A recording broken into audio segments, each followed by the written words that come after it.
A kritikoj, pa diskutim që po, unë jam një ndër kritikuset... Falem për gabimin me Gjestin. Po, edhe me situatën që ndodhi në shtëpinë e Big Brother, por edhe në jetën e përditshme, nëse kam një diçka që nuk më pëlqen, i them, kjo nuk më pëlqen.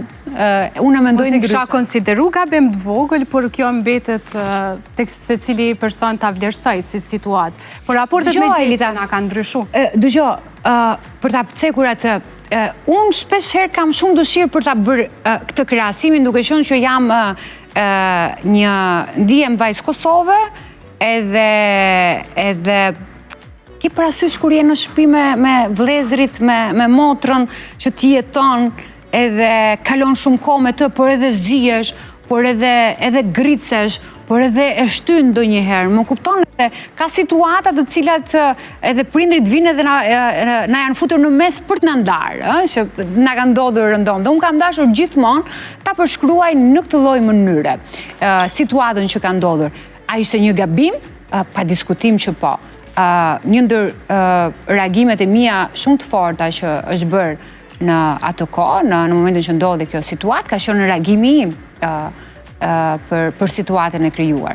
Megjithatë, në intervistat që kam parë të Jozit, prononcimet që ai ka dhënë mbi këtë situatë, ai është shumë i hapur edhe ndihet shumë keq për situatën që ka ndodhur, edhe absolutisht e mirëpret edhe ka shumë respekt për personalisht ata ka shpreh pendesën? Patjetër, Jozi jo vetëm mua, po edhe në tavulinat shoqërore, për te kamerës, se ka shprehur edhe ka dhënë mendimin e tij edhe se si ai ndihet për situatën e ndodhur. Pa diskutim e ka shprehur tek unë, e ka shprehur te shoqëria e tij edhe kudo që gjendet në këtë situatë që e pyesin njerëz. Po me Gjestin a keni ndonjë raport? Me Gjestin kam pasur komunikim para disa muajsh, por këto kohët e fundit nuk kemi pasur komunikim bashkë. Domethënë as nuk i kam shkruar, por as nuk më ka shkruar, e kam parë ndiqemi në rrjetet sociale.